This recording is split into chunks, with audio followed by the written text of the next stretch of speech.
o diálogo político entre o governo e a Renamo retoma amanhã, com a governação das 6 províncias como tema principal. Os mediadores começaram a chegar ontem a Maputo para ajudar Filipe Nyusi e Afonso Dhlakama a resolverem as diferenças. Este domingo de manhã, os primeiros mediadores a chegarem ao aeroporto de Maputo foram os representantes do presidente da África do Sul. São eles, Tanduyizi Chiliza e Mangiakoze Memela, que estão confiantes numa solução rápida para a paz. We are thinking that things will go smooth and the Mozambican people will resolve their problems peacefully. What you bring for that conversation between the Renamo and the government? Is to bring the Mozambican people together. As soon as we are here, conversation will start and then we are hoping for the best. À tarde, chegaram os representantes da Global Leadership Foundation, do ex-secretário norte-americano para os assuntos africanos, Chista Croca. Não nos foi permitido captar imagens, mas desceu deste avião Keti Masiri, antigo presidente do Botsuana. Tratando-se de um ex-estadista, o tratamento foi diferenciado. O diálogo político encalhou há 2 semanas no primeiro ponto de agenda sobre a governação das 6 províncias reivindicadas pela Renamo. Os mediadores anunciaram o regresso aos países de origem no dia 27 de julho passado, alegando questões de logística. Deixaram como recomendação às equipas do governo e da Renamo a reflexão sobre a descentralização. Na curta permanência na capital, os mediadores reuniram 2 vezes com o presidente da República, Filipe Nyusi, e tiveram 2 contactos por telefone com o líder da Renamo, Afonso Dhlakama, além de 3 rondas negociais com as equipas do governo e da Renamo. 2 meses após a introdução das escoltas da Estrada Nacional número 7, a polícia manica diz que conseguiu repelir os ataques que vinham sendo perpetrados por homens armados da Renamo no troço entre Vanduzi a Rio Luenha.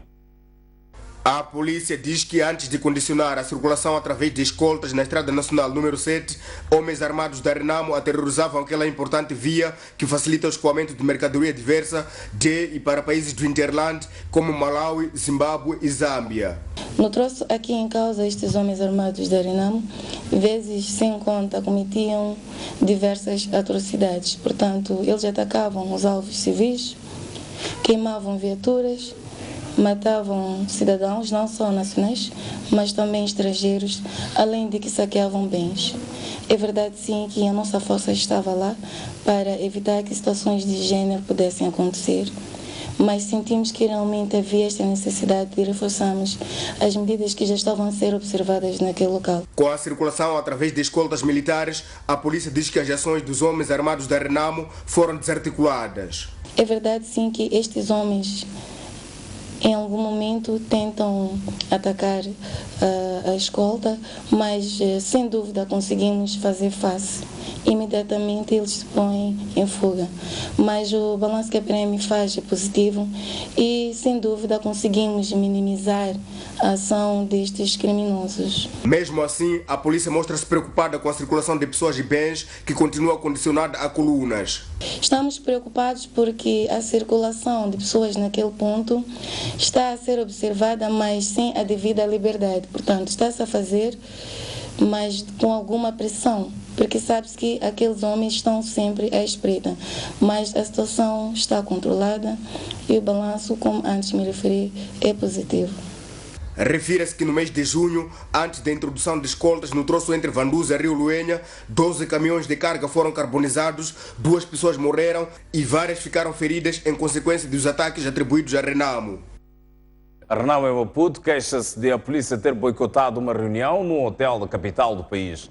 A gestão do hotel diz que fez a reserva, mas o partido não apareceu.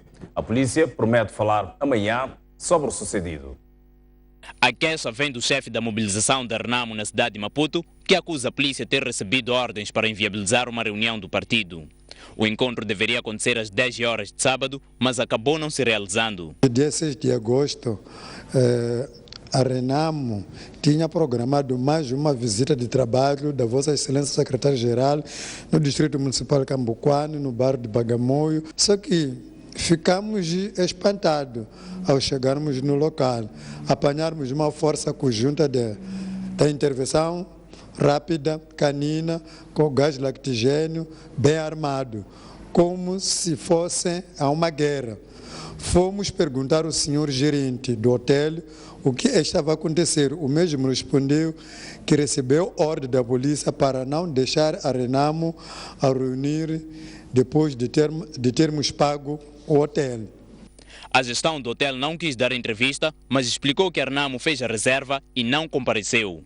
A polícia diz que vai responder às acusações da Renamo no habitual briefing das segundas-feiras. As dificuldades económicas que o país atravessa aumentaram o custo de vida das famílias e estão a levar várias empresas à falência. A Associação das Pequenas e Médias Empresas diz que só em junho 2 empresas fecharam por não aguentar com os custos de financiamento. A situação colocou várias pessoas no desemprego. As dívidas das famílias e empresas moçambicanas estão hoje mais caras. Entre outubro do ano passado e julho deste ano, o Banco de Moçambique aumentou 7 vezes consecutivas as taxas diretoras.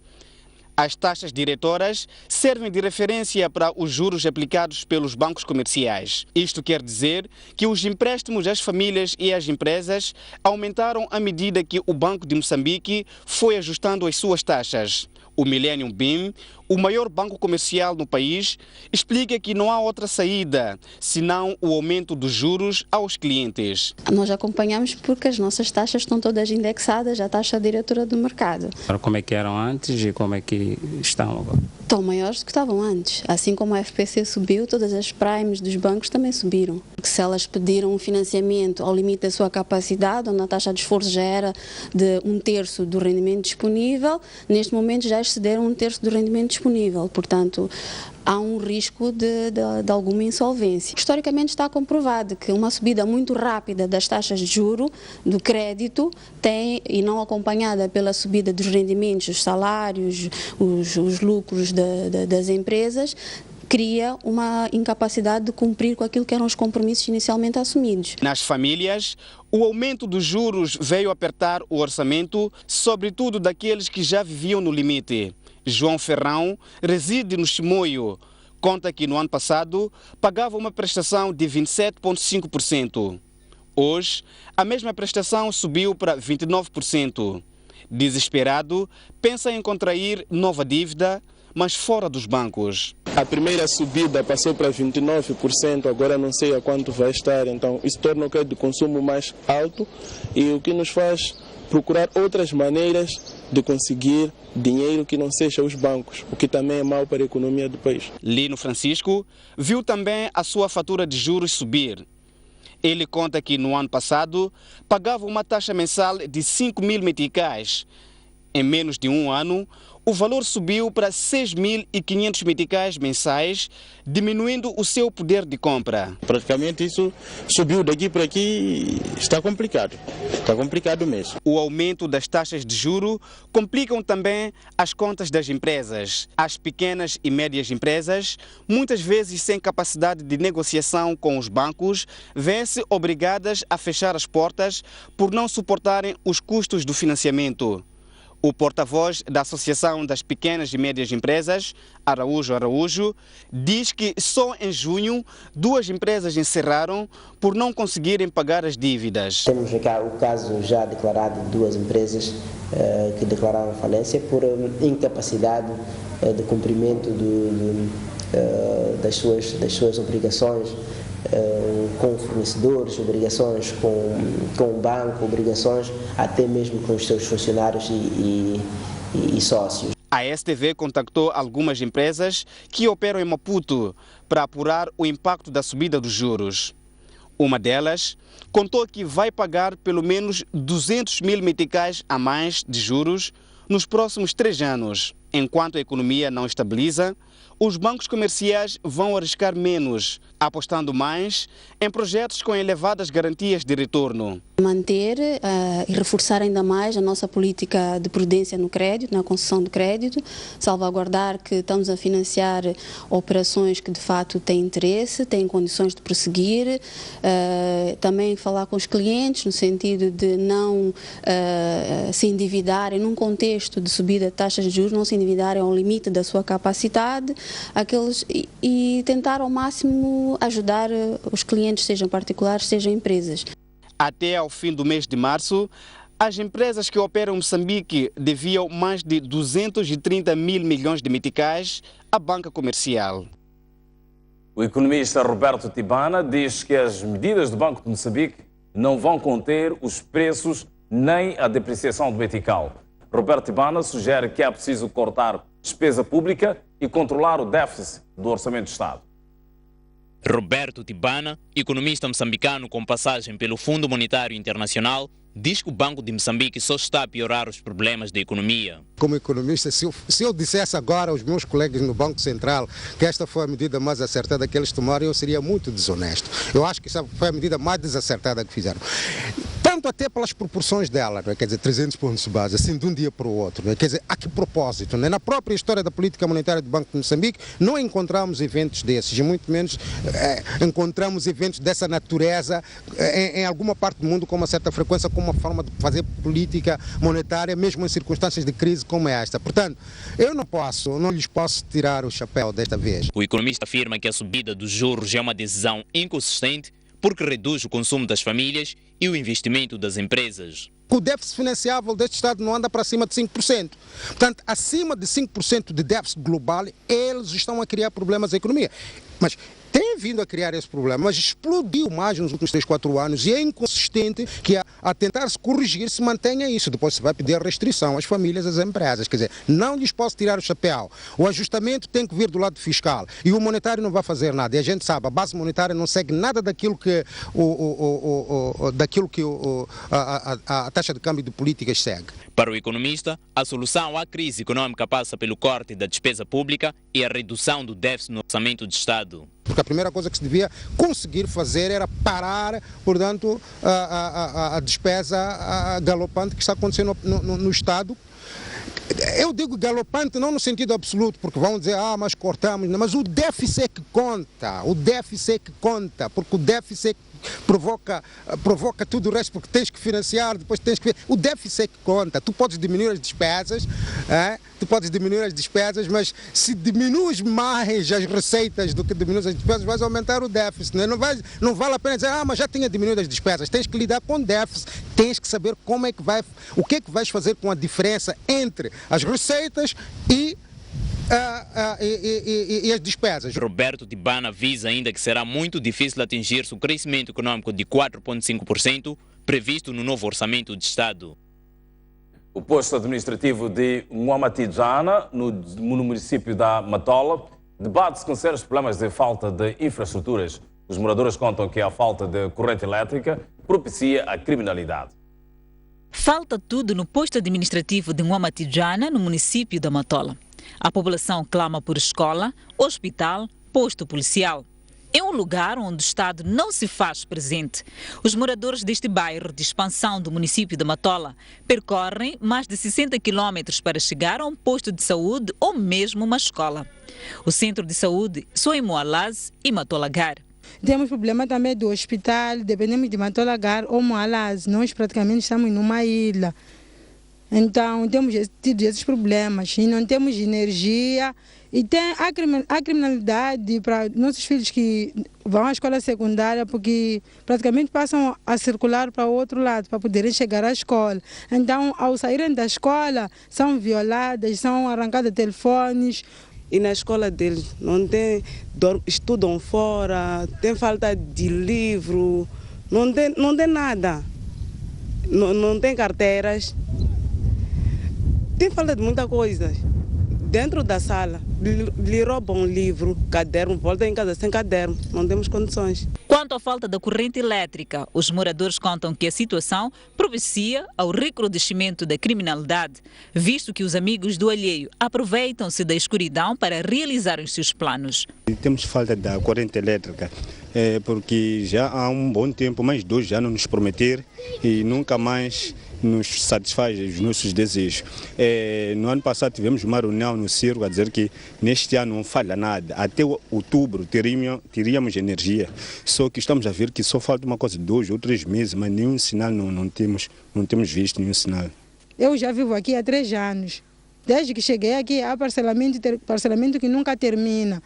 E há outro problema no parcelamento. Esse parcelamento, quando chega, parcelam uma parte, vão parcelar outro sítio, nunca fazem um trabalho terminar. Eles fazem um trabalho que nunca termina. Ngoma Tidjana é um exemplo de um bairro cuja construção de moradias chegaram mais cedo que infraestruturas básicas para uma habitação condigna. Estima-se que 2% da população moçambicana tenha algum tipo de deficiência. Para ajudar aos que sofrem de deficiência motora, o gabinete da Primeira-Dama doou 90 cadeiras de rodas a crianças com necessidades especiais em todo o país. Alice Vasco, de 11 anos de idade, é uma das pessoas com necessidades especiais. Ela não consegue caminhar. Começou a frequentar a escola à tarde aos 10 anos, devido à deficiência. Minha filha sofria muito quando queria ir para a escola. Mesmo quando ela está em casa, ela sofria muito. Outros dias, quando ela vai para a escola, eu tenho que lhe carregar a ajuda de outros alunos. E na estrada tornava-se muito difícil. Mesmo na escola, ela quando está a caminhar com a ajuda do pau dela, ela cai. A vida de Alice Vasco pode conhecer mudanças. Ela é uma das beneficiadas que recebeu esta sexta-feira uma cadeira de rodas da Primeira-Dama para se apoiar na locomoção. Está satisfeita com a cadeira? Me ajudar bem. Damos a nossa mão, o nosso amparo, a nossa solidariedade para com pessoas portadoras de deficiência, porque este é o nosso papel, é a nossa obrigação que nós temos de fazer com que estas crianças, que estas pessoas possam gozar dos seus direitos. Além da Alice, 89 crianças de todo o país vão receber cadeiras de rodas numa iniciativa do gabinete da esposa do Presidente da República, Isaura Nussi. A doação será feita segundo solicitações das famílias sem condições para a aquisição de uma cadeira de rodas. Moçambique vai priorizar a adoção, a melhor adaptação às medidas climáticas na agricultura, numa altura em que os estudos feitos mostram que nos próximos 50 anos o potencial produtivo do milho pode baixar para menos de 11%. A França já se comprometeu a doar 2 bilhões de dólares de apoio às mudanças climáticas no nosso país. Uma pesquisa feita em 2009 em Moçambique mostra que no período de 1960 a 2005, a subida da temperatura máxima no norte do país, durante a estação de março a maio, foi de 1,15 graus centígrados. Se a tendência continuar a mesma, no futuro a agricultura será mais afetada. Estima-se que até 2065, o nível de produtividade do milho, por exemplo, vai baixar em 11%. Culturas que não levam o ano a crescer, como o milho e a maior parte das culturas, a subida de temperatura reduz o ciclo de crescimento e isso afeta os rendimentos. Na semana passada, a ministra francesa da Ecologia, Desenvolvimento Sustentável e Energia esteve em Maputo para anunciar a disponibilidade de 2 bilhões de dólares em apoio às mudanças climáticas no nosso país. Daí a importância das empresas, dos cidadãos, das organizações não governamentais, dos meios financeiros, dos territórios, das cidades, que devem hoje declinar, aplicar o Acordo de Paris, concretamente nos territórios, tomar decisões para reduzir as emissões de gás com efeito de estufa, para defender a biodiversidade, para replantar, para baixar o calor, etc. Para Moçambique, a prioridade é a adaptação na agricultura, uma vez que mais de 80% da população depende desta atividade para a subsistência. Temos a consciência que nos próximos 50 anos a nossa capacidade de resiliência destas culturas que alimentam e são uma fonte de rendimento para as famílias é extremamente importante. O aumento das temperaturas a nível global podem causar inviabilidade de algumas culturas que neste momento são desenvolvidas num clima e num ambiente que todos já conhecemos. O valor disponibilizado pela França está dentro do acordo alcançado no ano passado em Paris, durante a realização da Conferência Internacional do Clima, conhecida por COP21. Temos agora para um breve intervalo e voltamos já a seguir. Voltamos e com mais informação, mas antes a previsão do estado de tempo para as próximas 24 horas do país. Maputo com uma máxima prevista de 26 graus Celsius, uma mínima de 15 graus. Para Xai-Xai a previsão de 27 de máxima, mínima de 14 graus. E para Inhambane prevê-se máximas de 27 graus Celsius, uma mínima de 15 graus. Para a cidade da Beira, uma máxima prevista de 26 graus Celsius, uma mínima de 16. Para Chimoio, 26 de máxima, mínima de 11 graus. Para Quilimane, máxima de 28 graus Celsius, mínima de 16. E para Tete, mais quente, com 30 de máxima, 17 de mínima. Nampula, com previsão de 27 de máxima, 17 de mínima. Prevê-se para a cidade de Pemba, 28 graus Celsius de máxima, mínima de 20 graus. E para Lixinga, mais fresca do país, com 21 de máxima, 11 de mínima.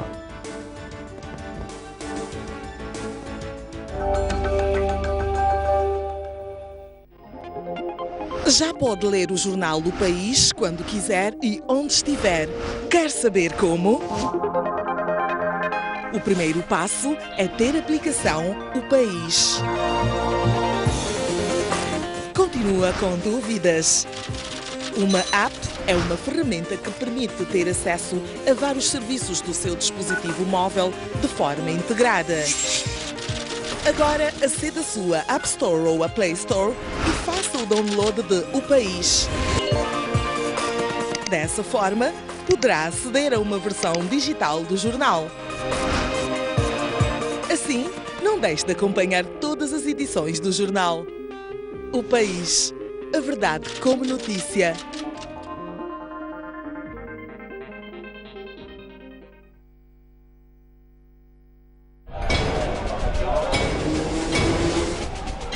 Os temas da atualidade desportiva. Análise dos lances. As jogadas polémicas. As glórias. A resignação. Eu prefiro que uma equipa lute pelas possibilidades do que uma equipa que entre passiva e que esteja à despesa do adversário. Tenho a certeza absoluta que Moçambique tem talento e pode se organizar e ter bases suficientes para competir de igual para igual. As pessoas têm de se perceber. É verdade que é difícil nós educarmos o público, mas o público também tem de saber pôr-se no seu lugar. Tudo isto e muito mais no programa Ao Ataque.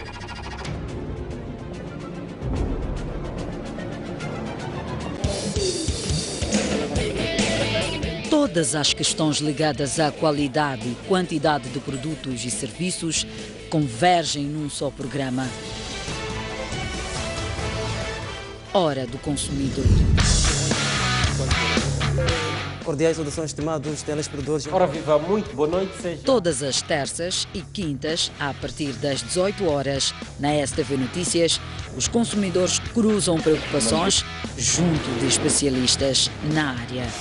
Eu pedi 5 quilos de feijão. Tinha uma balança. Eram 4,5. Deixa o cobrador é a mesma coisa. Nossa missão é transportar o povo. Não andam bem, mas o que falta, o pior serve. Quando chega no hospital, por exemplo... Nós temos que pedir fatura. Tem que informar onde é que adquiriu para eles fazer um trabalho. Não é uma prática recomendável. E responsabilizar o mentor. Ninguém nasceu a escrever. Traz benefício para o público. Para mais uma hora do consumidor.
Regressamos com as notícias no Jornal da Noite.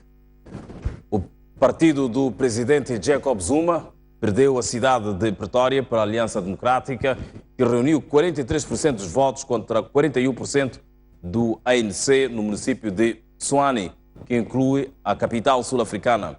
A Aliança Democrática terá agora de formar uma coligação para governar com maioria. Já em Joanesburgo, a maior cidade do país, o ANC bateu a Aliança Democrática, mas falhou a conquista de uma maioria ao restar 44% dos votos.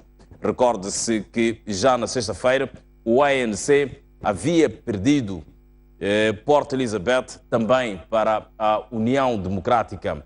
Para o partido de Zuma, está confirmado o pior resultado sempre numas eleições onde pela primeira vez não chega aos 60% dos votos, de acordo com os números do total, portanto, nacional. O ANC teve 54% dos votos, seguida pela Aliança Democrática, com 24%, com o Partido Radical de Esquerda, Lutadores da Liberdade Económica, EFF, na sigla em inglês, a ficar em terceiro lugar, com 8%. À altura de olharmos para o desporto e para o Campeonato Nacional de Futebol, o Desportivo de Maputo e a Liga Desportiva também de Maputo empataram este domingo a 0-0 na 20ª jornada do Campeonato Nacional de Futebol. Estádio Nacional de Zimpeto, quase vazio. No relevado, estavam duas equipas com objetivos diferentes no campeonato. Os alvinegros lutam pela manutenção, enquanto a Liga se empenha para conquistar o título. A primeira parte era bastante monótona, sem lances de perigo, daí que até a entrada do minuto 45 prevalecia o nulo no marcador. Na segunda parte, o Desportivo poderia ter marcado neste lance em que faltou calma a Sidik e mandou a bola para as nuvens. A Liga respondeu por intermédio de Sonito, mas imitou o seu adversário e rematou para as nuvens. A partida terminou empatada, sem abertura de contagem. O Desportivo continua em apuros na zona de despromoção. Bom, eu penso que este ponto para nós é precioso, né? Uma altura em que nós ainda nos encontramos ali na posição de aflitos, jogar com uma Liga também, super equipe, mas hoje conseguimos nos bater de igual para igual. Tivemos algumas situações, não conseguimos aproveitar essas situações, mas pronto, o empate para nós penso que é justo. Eu acho que foi um jogo praticamente muito fora do vulgar daquilo que é a Liga. Eu acho que a Liga, esta primeira parte, não esteve bem, esteve muito aquém das suas capacidades, das suas qualidades, e acabamos por fazer, digamos assim, uma primeira parte que está muito aquém daquilo que são as qualidades dos jogadores da Liga. Mas eu penso que na segunda parte melhoramos bastante, tivemos algumas oportunidades para matar o jogo, para fazer o golo, não conseguimos. Portanto, eu penso que o resultado final acaba por ser justo da forma como o Desportivo acabou por se bater e penso que é um prémio talvez para os rapazes do João. O Verde Beira foi destronado do topo da tabela classificativa do Moçambola na tarde deste domingo, que partilhava com o HCB de Songo, depois de perder por uma bola sem resposta diante do Chibute Futebol Clube. Com estes resultados, os beirenses continuam com os mesmos pontos, 36, que tinham à entrada desta jornada menos 3 em relação à União Desportiva de Songo, que ontem derrotou o Vilanculos. Os primeiros 20 minutos da partida entre o Clube de Chibute e o Ferroviário da Beira foram caracterizados por estudo mútuo, o fato que tornou o jogo monótono. Depois, de forma gradual, os dois conjuntos apostaram no ataque. A forma bem estruturada como estavam colocados os jogadores das duas equipas no campo impedia que as investidas de ambos os jogadores culminassem com gol. O tento mais perigoso da partida foi registrado à passagem do minuto 30 nesta jogada de ataque de Chibute. Os adeptos já gritavam gol. Valeu a pronta intervenção do guarda-redes Soarito. O treinador dos Locomotivas, insatisfeito com o ataque, substituiu Nelito por Daio. Nada mudou. Aliás, foi a equipa da casa que passou a dominar completamente o jogo. Aos 40, o Chibute falha uma outra oportunidade de golo. O domínio do clube de Chibute continuou até o intervalo sem golo. O domínio dos donos da casa manteve-se na segunda parte. O Ferroviário da Beira estava completamente apagado. Os jogadores beirenses não encontravam argumentos para fazer frente às investidas do adversário. Os beirenses conseguiram, entretanto, aos poucos sacudir as investidas e a passagem do minuto 30, Septo já estava isolado rumo à baliza quando foi derrubado por um defesa. O árbitro entendeu que não houve falta. O erro dos defesas do Ferroviário da Beira foi bem aproveitado pelo seu adversário. Isto, a passagem do minuto 35. Um passe mal feito foi interceptado pelos adversários, que neste contra-ataque conseguiram finalmente, por intermédio de Shawa, o almejado golo aos 35 minutos. Festa dos donos da casa.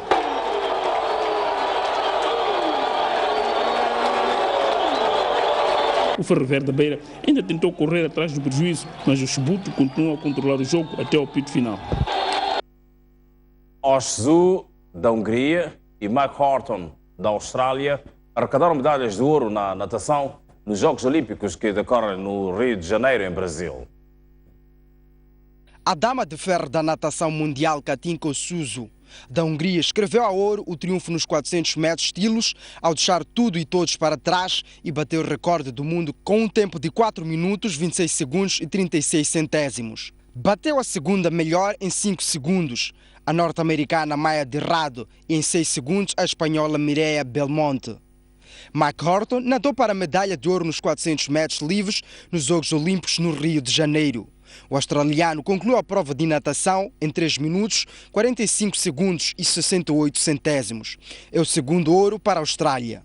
Sun Yang, da China, conquistou a prata e Gabriel Dete ofereceu o bronze para a Itália. Fazemos uma saída, portanto, do desporto para olharmos para um assunto também atual. Um acidente de viação fez 10 feridos, dos quais 2 em estado ligeiramente grave.